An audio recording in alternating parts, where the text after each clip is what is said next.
Is Josh racist with Mwanyo Gaboko? I'm already racist, right? Like I failed the pronunciation. Hi, I'm Andy. And I'm Roger. And welcome to The Middle, where we try to have thoughtful conversations about awkward topics on our search to find the middle.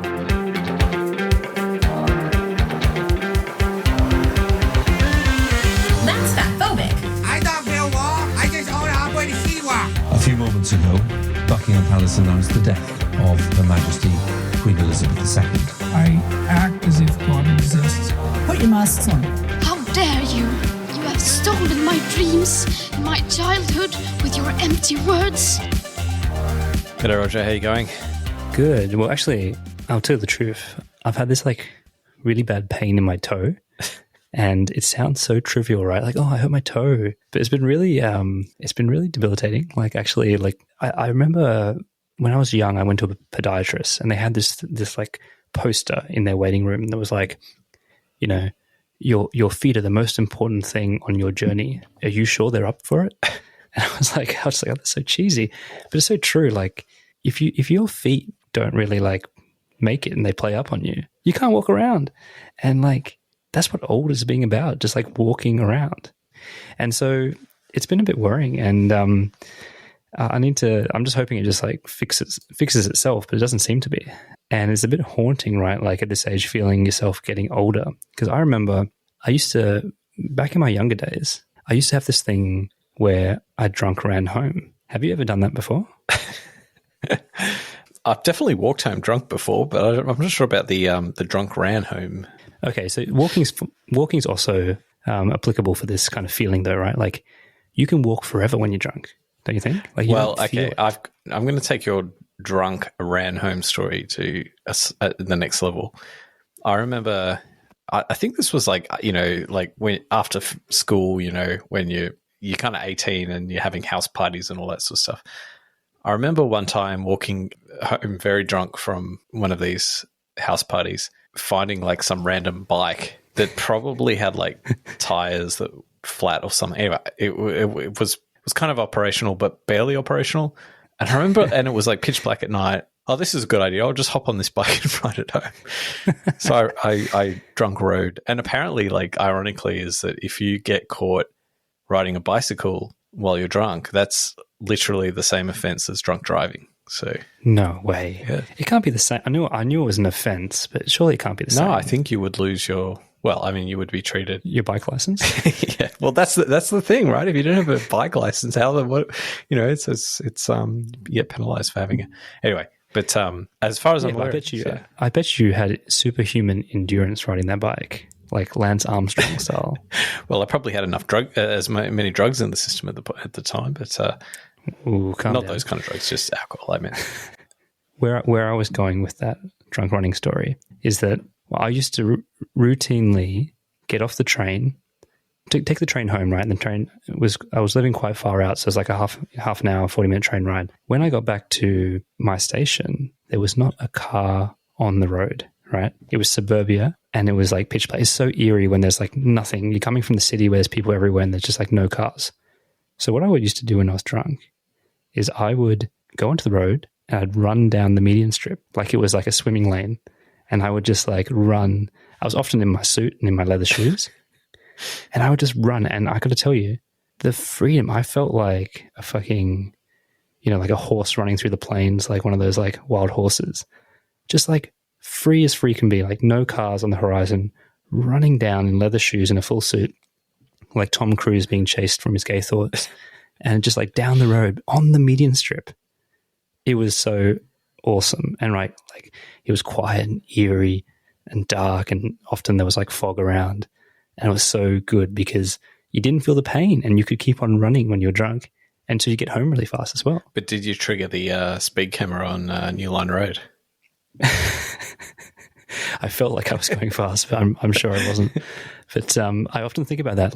Was all those years of drunk running on the median strip damaged my toe? And I've worn out my toe now, running in leather shoes. All right, cancel culture.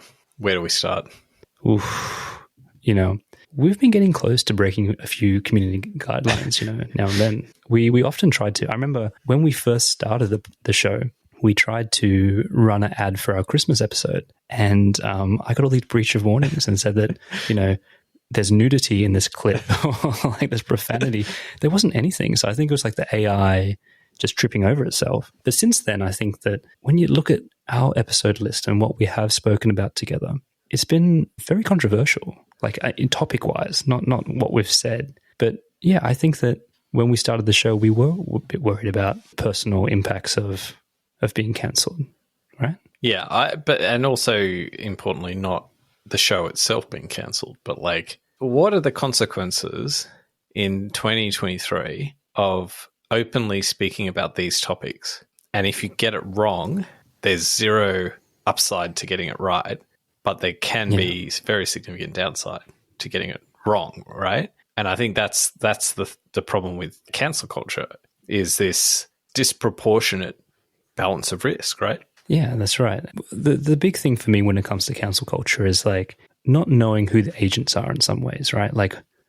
in your mind, do you think there's just a bunch of keyboard warriors that make it their duty to take people down, and they like choose people to target and then they run campaigns? Or is it actually something much more calculated than that? No, I think it's far more pernicious than that. Remember when, like, just after the fall of the Soviet Union, there was this great... Like it was yesterday. Yeah, I remember. Yeah.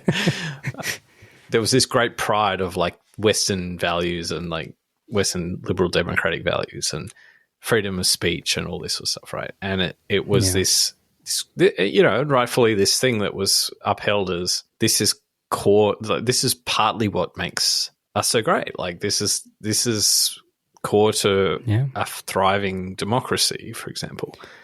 How the West was won. And then I think we would, certainly for a period, look at like, say, the Soviet Union or, communist countries, Leninist states, and say, oh yeah, like it's like a totalitarian regime where if you even think the wrong thing, you'll be thrown in jail or sent to the gulag. And I think in those sort of societies, the fear was, partly the impact wasn't just that, yes, people were thrown in jail for saying the wrong thing or thinking the wrong thing, but that, like, the moment you start doing that, people stop being prepared to say things, right? And we see that in actually Russia today, right, with Putin, and don't say anything bad against Putin, otherwise you might your plane might fall from the sky, sort of thing. So, and I think we always had this kind of view in the West of like, no, we're totally free from that, right? We can say what we want. We're not necessarily say what we want without public criticism and being held to account for our views or, being wrong, for example. But now I think we've shifted out of a world where you can say different things to being into a world now where it is almost very Leninist-like, where if you say something quite like not quite the right way,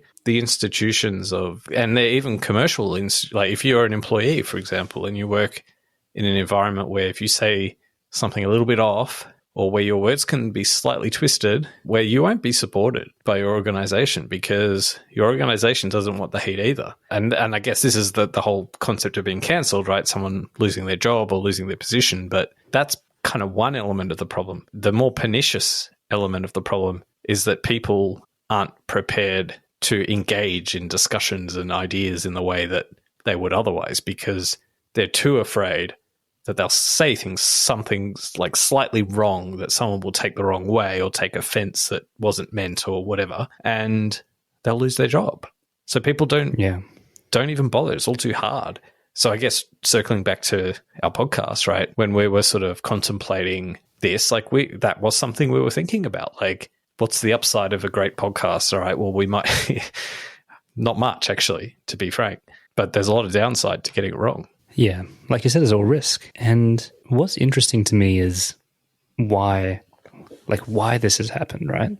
You can look back in time, and you mentioned, the Soviet Union and things like that. Going further back, you have things like the witch hunts themselves, which probably are the most, well-documented, frenzied kind of parallel to this cancel culture and and how the fear that it drives within a community of not speaking their mind and not wanting to be, almost the act of being accused of something is enough.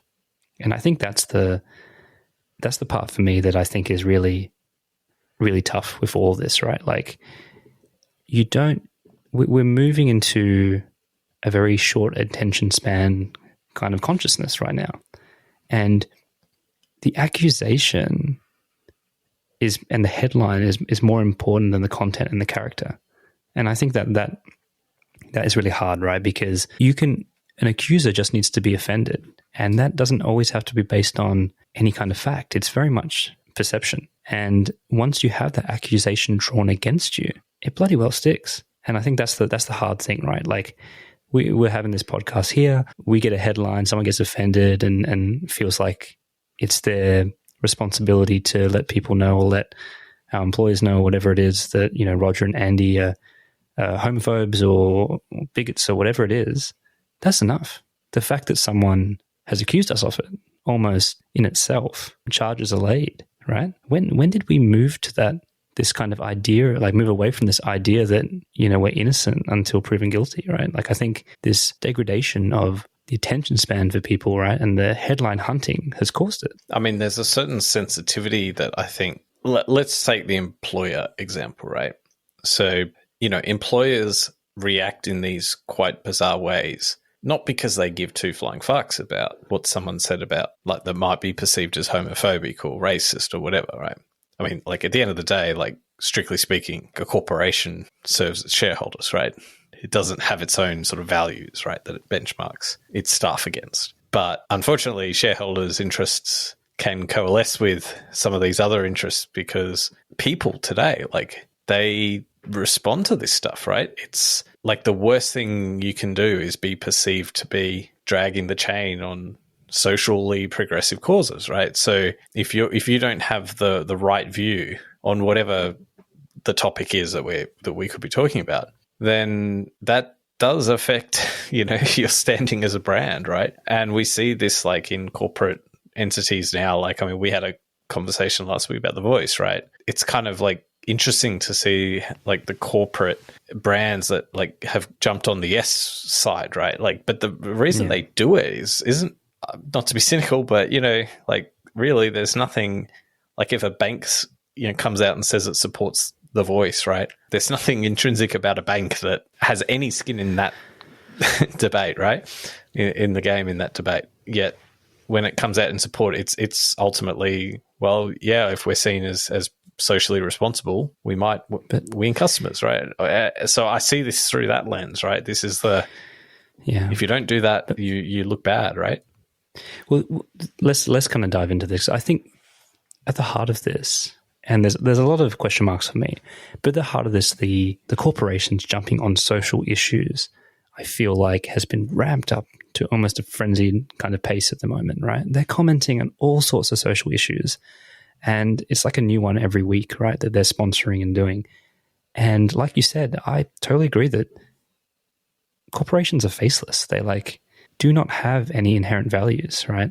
So they must be doing it because they think that's what people are demanding. If you think about it, there is no balancing to the situation. There's no counterbalance, right? Everyone supports and advocates social liberal issues. Where are the companies that stand up for the alternate side? They're not there, right? And I think that within that lies a bit of the dynamic that when you speak to someone on the left or who actively campaigns or is a social justice warrior or however you want to kind of characterize them, they are so sure, they're like so positive that their group of values, their liberal social values, are the right answer. Like they're good and that they're progressive, right? We need to progress towards more and more of those liberal social values. And they'd be forgiven for thinking that way because every single like large corporation always bets in that way. Don't you think that that dynamic is kind of strange, that there's no counterbalance within that? Well, I would say that the reason for that is because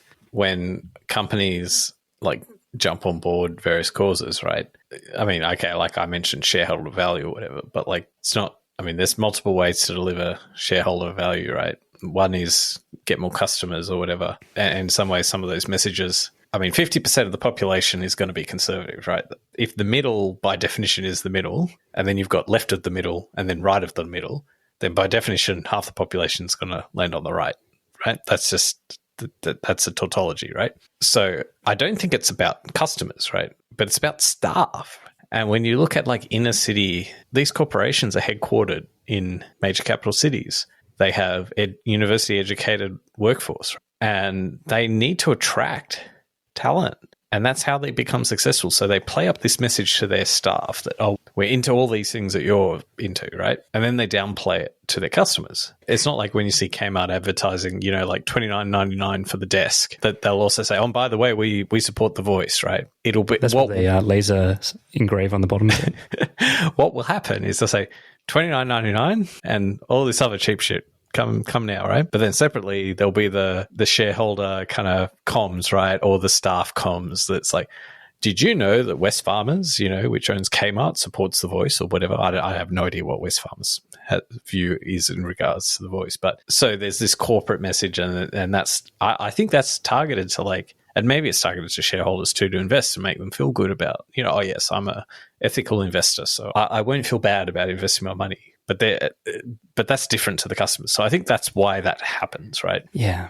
No, I get that, right? But I just like, it's crazy in some ways. Like look at the big four banks, right? And if we go back in time and we look at the vote on gay marriage, right? And all the big four banks came out in support of that. And I think when the votes came in, it wasn't that far off, right? Like there was a huge chunk of people that still didn't support gay marriage, right? So like you said, there's a difference between maybe the shareholders representing the constituencies of Australia versus the inner city staff at headquarters. So I can imagine that, but I still think for something like the big four banks, right? Not one of them kind of was just, why can't they just be silent on the issue too? That's something that has become, you know, very unacceptable, right? It's like, no, we're about delivering you value and looking after your banking needs. We're not going to comment on whether we think same-sex couples should be able to get married in Australia. Like, where's that press release, right? Is that, you know, control, delete that. Yeah, but I mean, see, this is where it becomes tricky, because the counter argument to that would be, well, I'm an LGBTIQ, whatever, member of staff of the bank, and I expect my employer to support me by not only, you know, Andy, by publicly advocating for the change, right? They change the ATMs to gay TMs once a year and Mardi Gras. Like, what more do you fucking want? But look, back to cancel culture, right? So I think this is a good time to bring in a recent podcast that, I mean, you recommended that I listen to it, and I did. Do you want to maybe, like, just because, like, probably no one listening to this will have listened to the same podcast, do you want to give a, like, elevator pitch summary of the podcast, and then maybe we can get into some of the key themes, because they're kind of interesting. Sorry, let me just pull up the details, because I can't remember her name. That's not a good start. I'm not good with ethnic names. You can leave that in. All right. Okay, so I'm not going to do this justice, but we're here to kind of tease out the cancel culture themes here. So the particular podcast that we're talking about is Uncomfortable Conversations with Josh Zepps, and it's an episode labeled Is Josh Racist? With Mwanyo Gaboko. I'm already racist, right? Like I felt the pronunciation. Just on that, have you seen that horrible kind of interview where the host, one of the white hosts to this talk show, is trying to introduce a African guest and she can't get the name right, and instead of just moving on and being like, oh yes, she takes offense and makes her repeat it until she gets it right, because she's like, that's my name. Like, let's start here. And I didn't know, like, what do you think about that? Look, seriously, this is one of these. Sorry, not to say something that'll get me cancelled, but this is one of these spaces where we just need to be a little bit forgiving to people who have to pronounce words, whether they're names, whether they're proper nouns, whatever they are, right? Man, you set me up having to read the name out. That they do not, that are completely unfamiliar to them, and actually have their etymology in a language that they do not understand or they're not familiar with. Like we have to be forgiving to people for that, you know. I know. I mean, there's such a thing as like intent, right? That you should be able to take into account. I went to university at UTS in an IT degree, and you can imagine how many Indian and Asian names were in my IT degree. And the poor dean that had to read out all the names in the graduation ceremony got every fucking single name wrong, right? He was just like, it was Sanjay after Sanjay.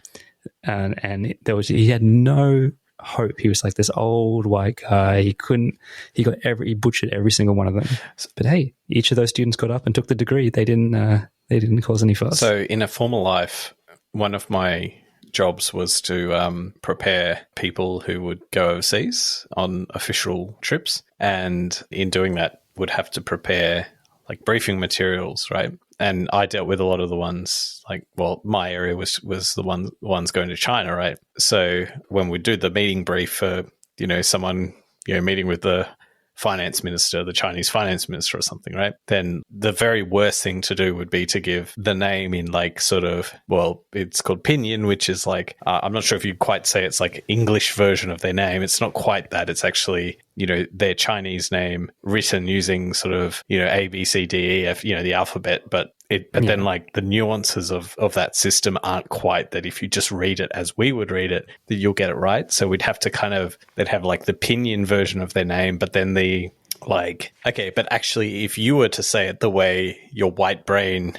is like trained to say it, you would have to say it like this, So the phonetics are, And so I had a very special, important role in this piece because we'd have some Chinese speakers who would be, native Mandarin, who had like the language very much down pat, but I would be the white guy, right, who could say, yeah, but this is how you think they're going to say it, but actually this is how they're going to say it. So why don't you change it up this way, and then this is how like a white guy will say it, and then they'll say it the correct way, right? So I had to.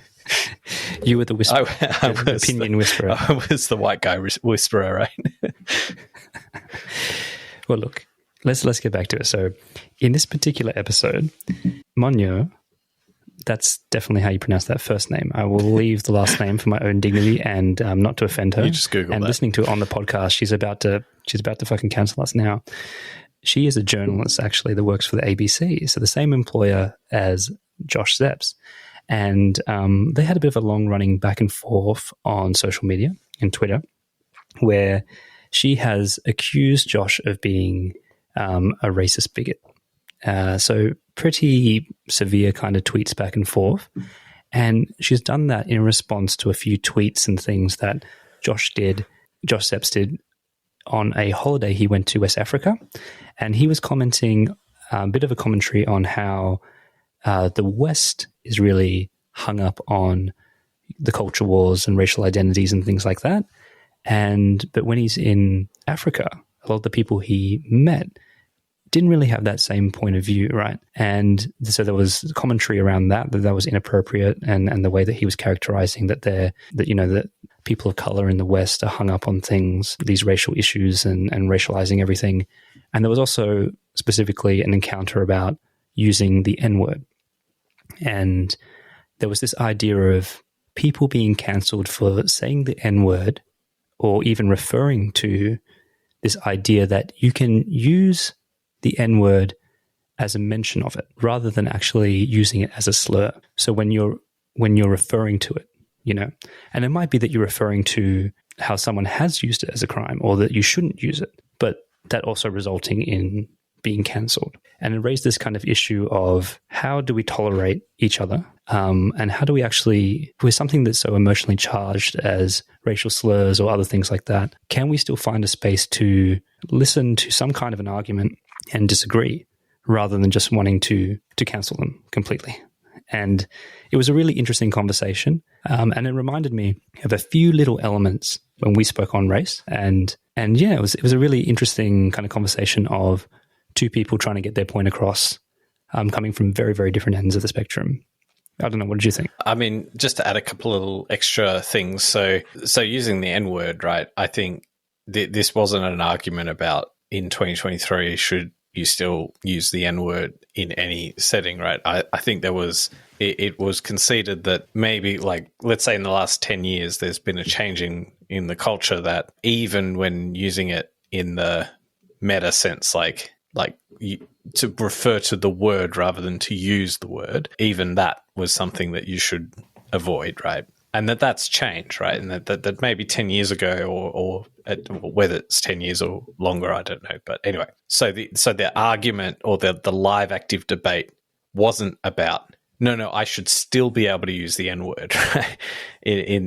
But more so reflecting on the fact that, well, if you want to go back then historically and judge every previous use of the N-word and then hold those people to account for their use of it based on this new rewriting of the rule book, that's a little bit unfair. And taking out the context. Yeah.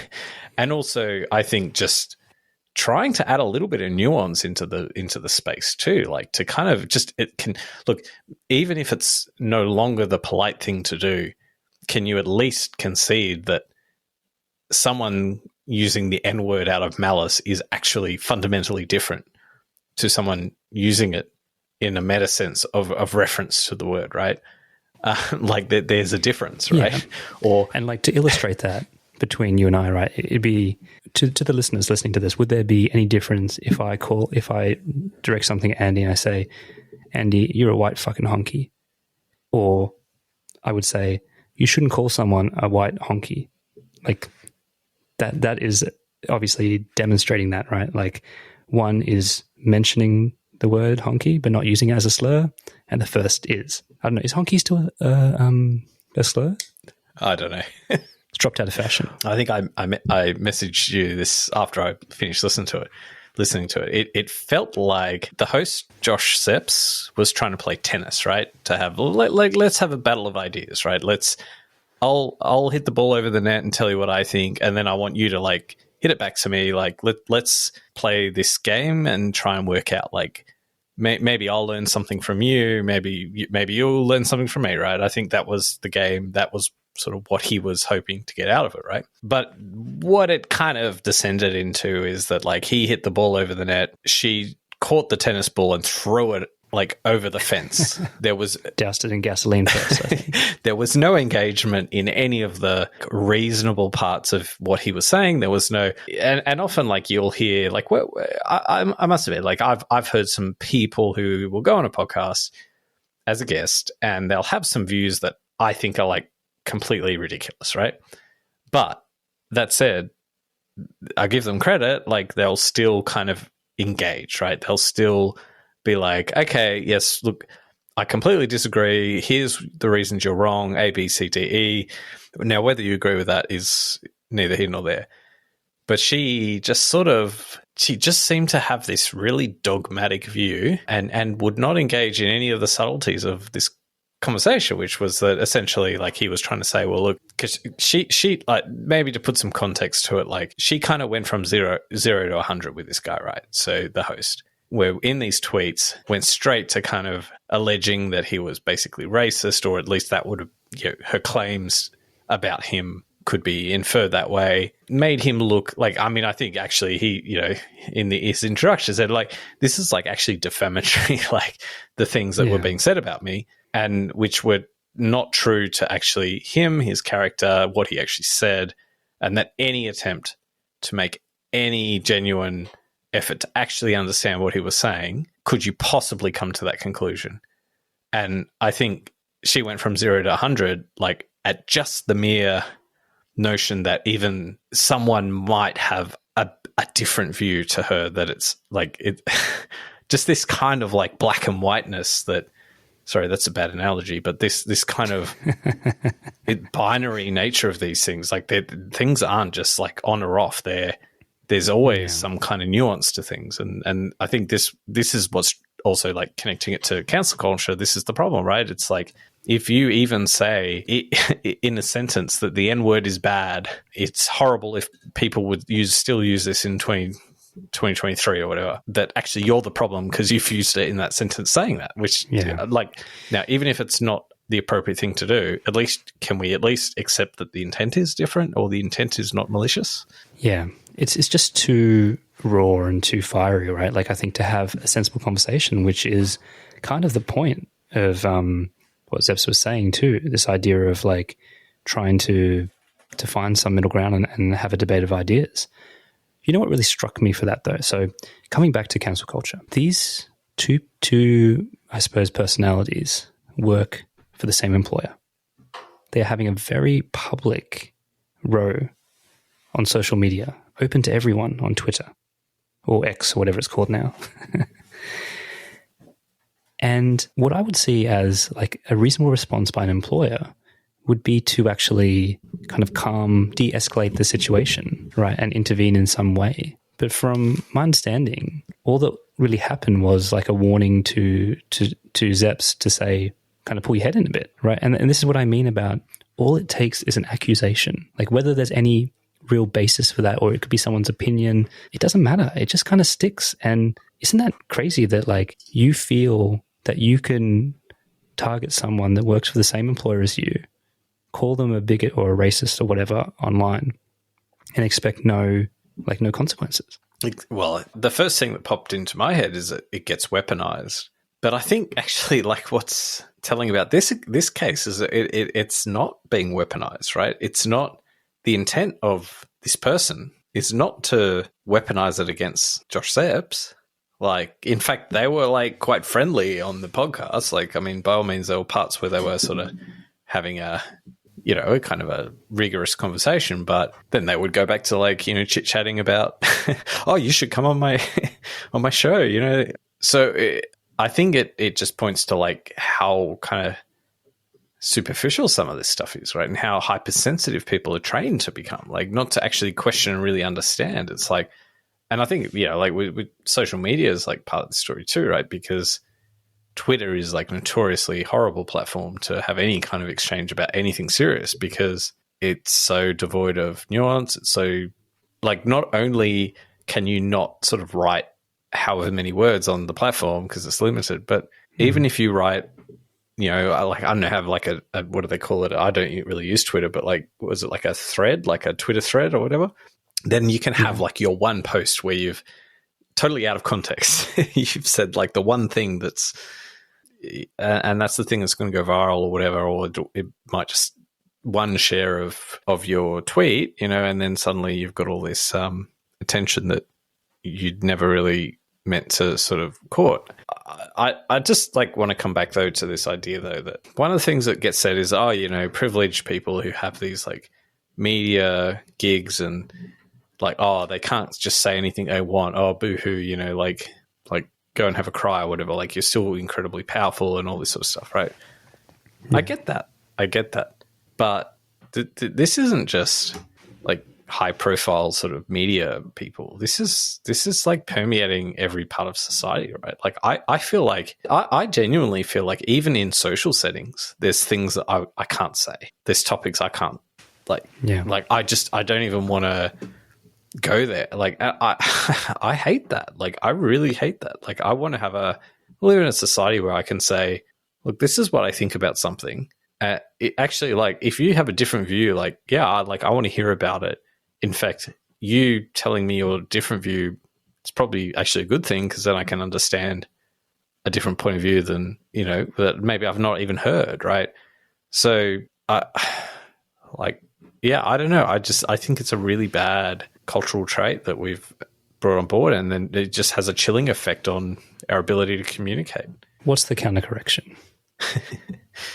Besides this podcast? Donald Trump. I mean, I think it becomes just something more divisive in society, right? Because what happens when you can't speak your mind, right? You get frustrated and you withdraw from that circle of engagement and you go find someone that you can speak your mind with.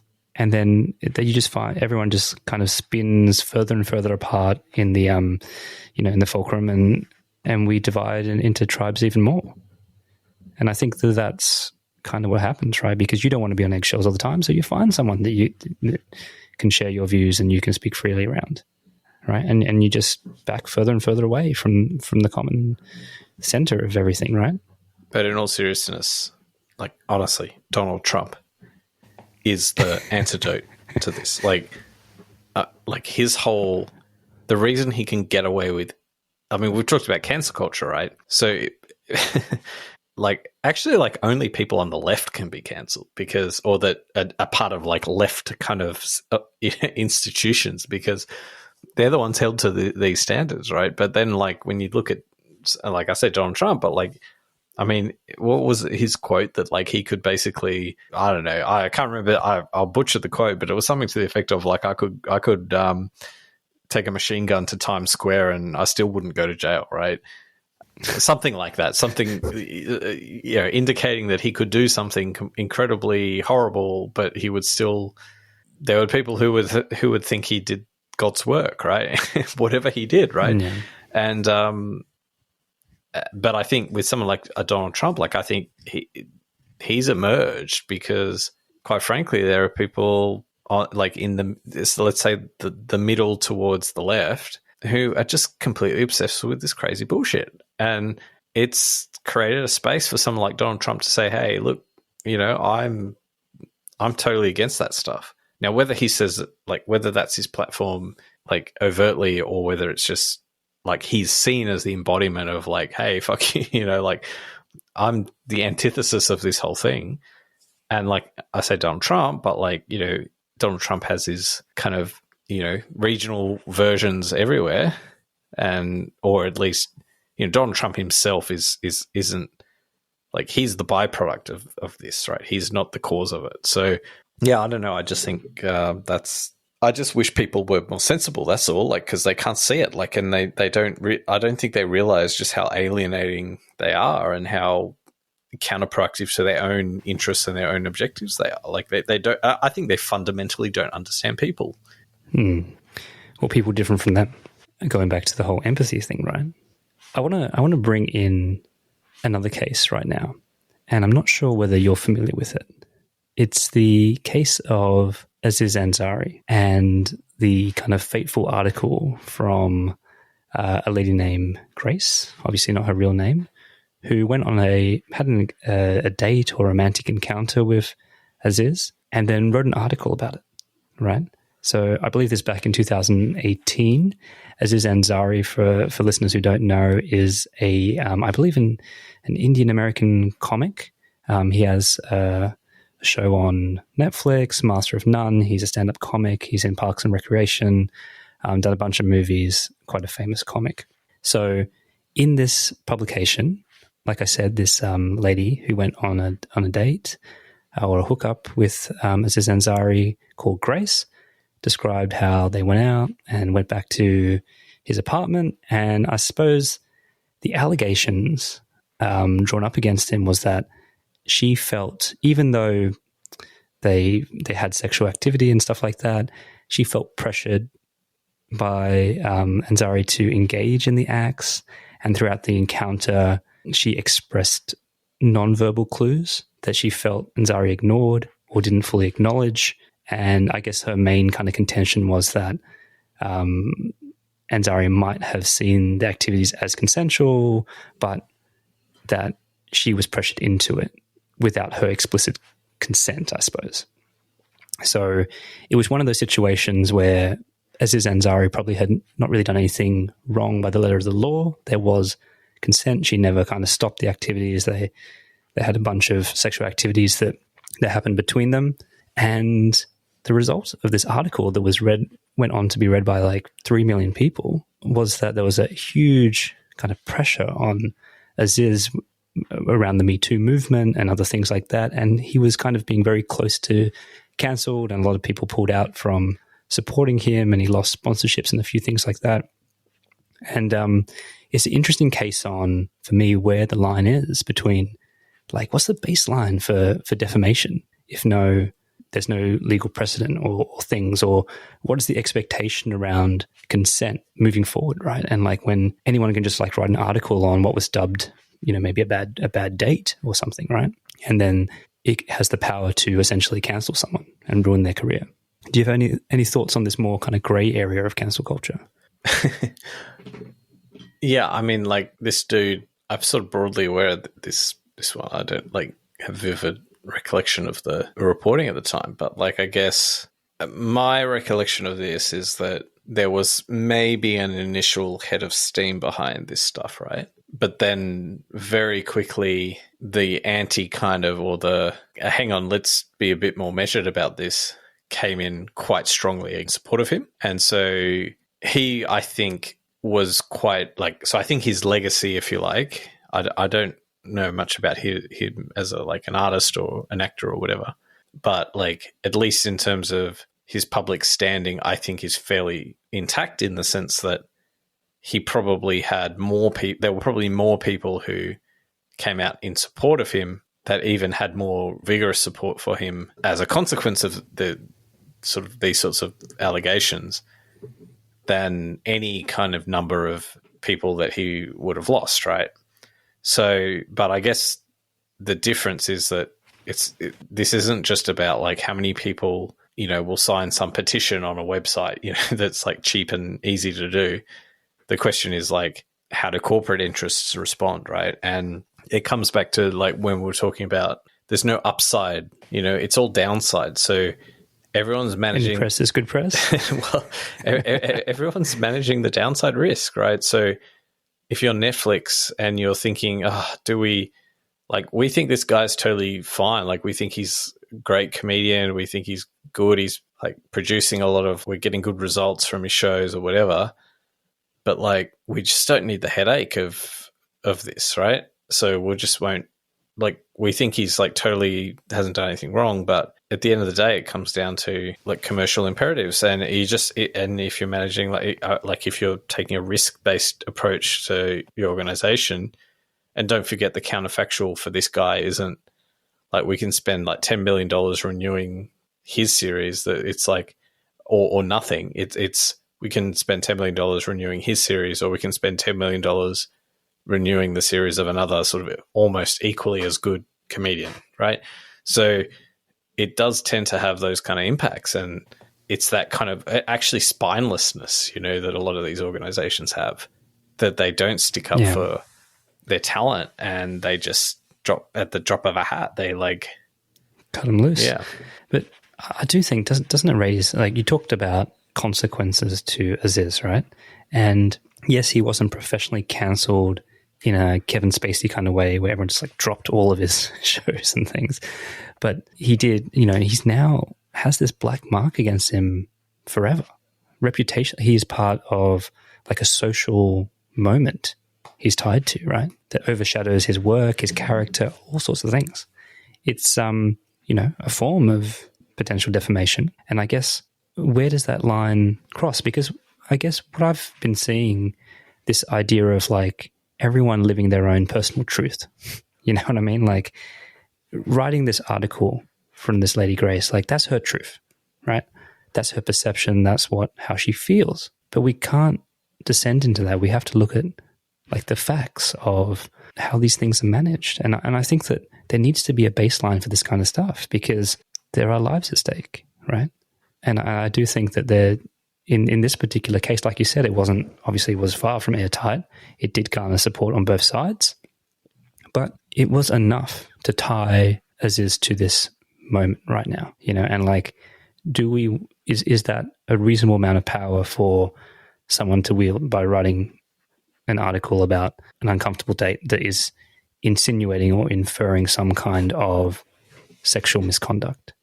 Well, between consenting adults. Well, I mean, even put aside the fact that he's like a public figure, and that, like, I mean, if someone wrote an article about like your date with them, I don't know, maybe he's like, look, I know nothing about what happened, but obviously was not there and don't know enough about it. But like, I don't know, kind of frankly speaking, like I feel like in some respects his privacy's been sort of violated here too. Like, I don't know, these things are kind of off limits, really. Like, I mean, if she feels like something, you know, egregious has happened, then she should take that through the channels, right? The proper channels. But just like, I'm going to like go and shout in the world, like tell the whole world about what a bad Rudy was, you know, like that's a bit, I don't know. I think that's below the belt to me, it seems. But Yeah.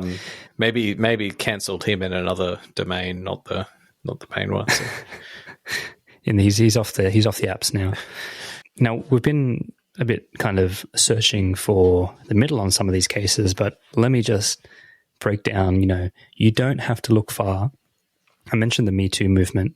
There are many big headline cancel cases that are rock solid. And I don't want to take that away from them. I'm talking like the heavyweights, the Harvey Weinsteins, the Bill Cosbys, the Louis C.K., all these kind of like people, the R. Kelly, Epstein, like these are people that got away with it from a long time. There were actual criminal charges there, right? Like that gets lumped in with this idea of cancel culture. And I think that sometimes is a little bit upside down. These are criminals, right? Like they have charges laid, juries kind of decided on them as a guilty verdict. So I think, like that gets caught up in this, but really that's not really what we're talking about with cancel culture, are we? No.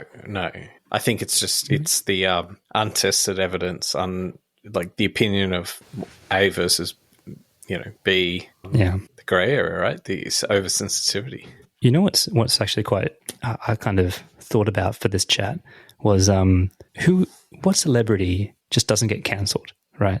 Despite the evidence. Like where are the cases of having like really hot shit PR teams that just they're fixers and they just get rid of the problem, And the one that came to mind for me was like Brad Pitt. Like Brad Pitt has not been cancelled, and he had that very messy divorce with Angelina Jolie. And in that quagmire of all that kind of stuff, he was accused of like physically harming, like hitting Jolie and one of his children. Actually, I think is his eldest children on a plane or something.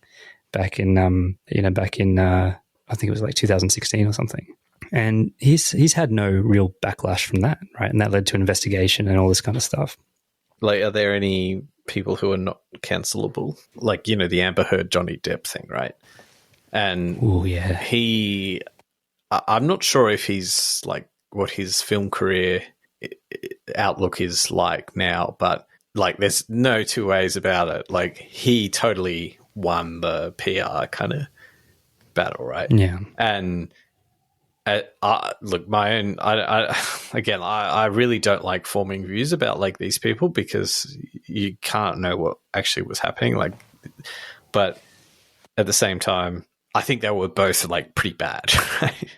But I definitely don't think Johnny Depp, like whether he was as bad or worse or whatever than she was, or she was innocent and he was like a monster, or like irrespective of where that whole balance lies, there's a ton of stuff that you would say, like in his conduct and behavior, that like is like he could be cancelled from, right? But I think just the mega point. I just think the dynamic was that everyone just, I think people kind of looked at that case and like the civil case and just thought, especially it was like televised and he was just so charming, as a witness, and he just had these like almost that like Jack Sparrow humor, like deadpan humor responses to all the questions, and just kind of won people like over. And she just came off looking this vindictive, just trying to set him up or whatever. Yeah, I think people know a crazy ex when they see one. I think that's the real headline there. Like when she was on the stand, oh my God. Like you could just see the craziness, right? And yeah, obviously social media had a lot to do with helping that, and probably a little bit of a dose of misogyny here and there too, right? Like in people wanting to believe and wanting to honor probably a lot of movies and a lot of characters that people really love, and when you've got all that goodwill against your name, it probably does transfer into a bit of a halo effect for you, right? And I wouldn't underestimate that. People want to believe that he's innocent.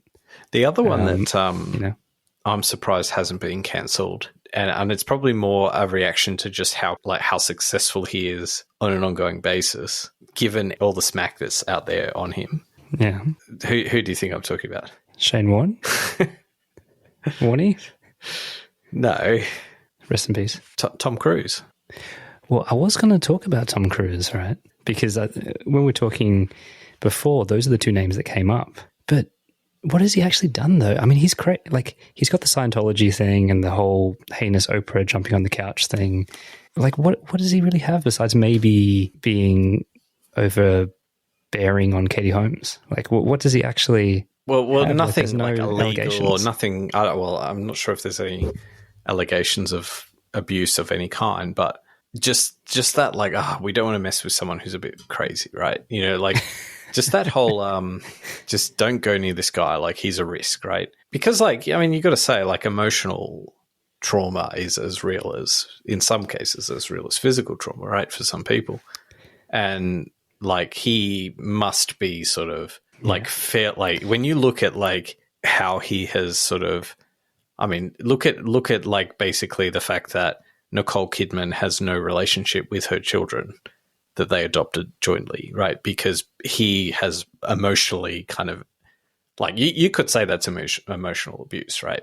You could argue that, right? So he's manipulative in some respect, right? And he definitely is. But I guess the question is, like, like, that's such a gray area, right? So I don't know. Like, it's...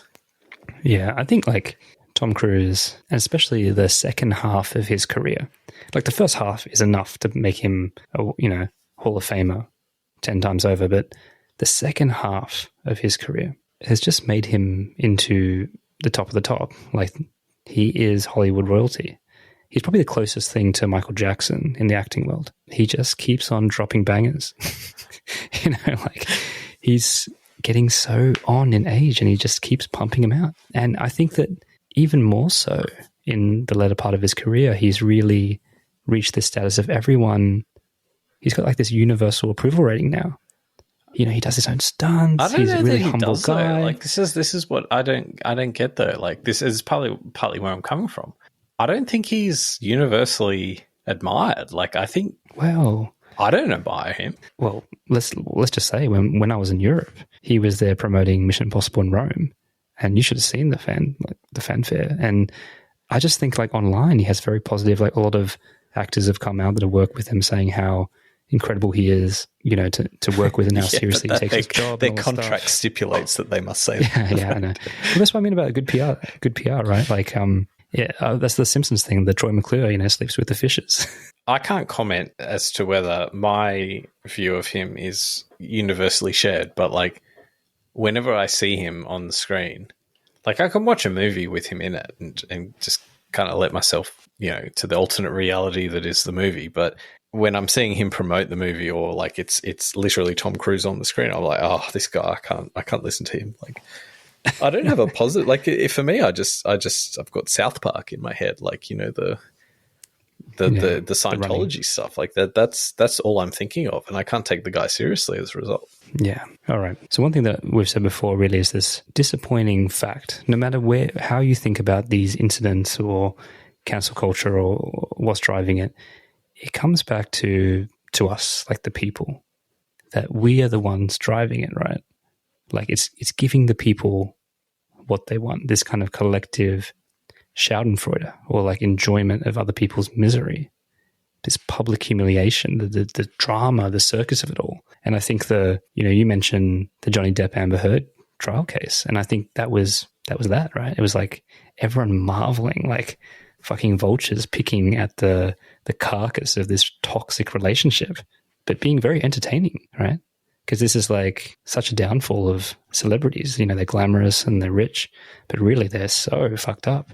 Are we addicted to it? Like, are we feeding the beast, right? Because we're just bored and we want entertainment and we want to cut down people that are successful. Nah, I think it's more contemporary than that. I don't think that's the baseline for us. The baseline is for a bit of that, but, like, not as much as we've had, right? I think what we've seen in the last kind of 5-10 years is above that baseline. And I can only think that, like, it's got to be partially, like, social media together with, like, younger people entering the workforce or entering adulthood who are either a combination of more sensitive to these things, or that, kind of really buy into, like, the idea of being progressive or having values which are like the correct values, or that like we need to, every day is like a struggle towards the end goal. Like we've got to fight for evolution, so we need to up the game. Like we need to, and it's like a mentality of like, no, like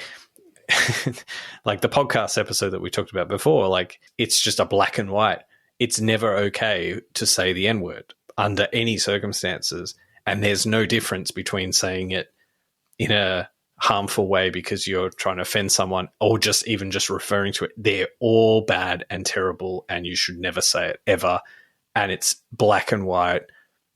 Why are we even talking about this? Are you racist? You're racist for even talking about it. Like that's the headspace that I think people are in, and that's not a headspace where you can actually have an exchange of ideas or where you can actually discuss the nuances of things. It's just literally, we're simple. We've become simpletons, and I think that's the problem. And for people like us who enjoy, I mean, like at the end of the day, we started a podcast, right? We're doing this for fun, right? We're not making any money off this thing. We enjoy having conversations like this, but like unfortunately, I don't think people are like us. You know what I mean? Yeah. Well, there are some people like us, so thank you for everyone listening. And I just to be so sure of yourself, right? And that's what I was saying at the start. Like they're 1,000% convinced that progressive social values is the way to go on every single topic, right? And just the more of it, the better. And I guess that's what progressives. Well, but they might even right? be right, you know? Like they might even be right. Like you mentioned gay marriage, right? Like it can be that you can genuinely say, like I know I would probably agree that yes, it was the right thing to do to, support gay marriage and have gay marriage, right, in this country. And you can just have that view and you can have it kind of fairly black and white. But then the thing is you can still then engage in the nuances, right? And it's the engagement in the nuances which is missing, right? So it's like, well, instead of having the view with the gay marriage thing of like, gay marriage is, yes, it's a great thing. It's a good thing. We should vote yes, whatever. Like there's no entertaining of like, well, when might there be some exceptions to this broader proposition? So, for example, like, can we entertain the prospect that deeply religious people who run a bakery cannot be compelled to bake a cake that has, dicks on it? Shaped as like, a giant cock. Like, is this a reasonable thing? Like, can we create a space for those people to refuse to make such a cake, right? Is this the society we want to live in? That's no, your support for gay marriage has to translate into absolute like ruthlessness, right? And this is the bit that's missing in my opinion. Anyway, that's all I have to say on the matter. All right, Andy. I'm looking forward to just thinking about which part of the cake to grab into first. Why do they have to be milling the coffee? All right, I think let's leave it there.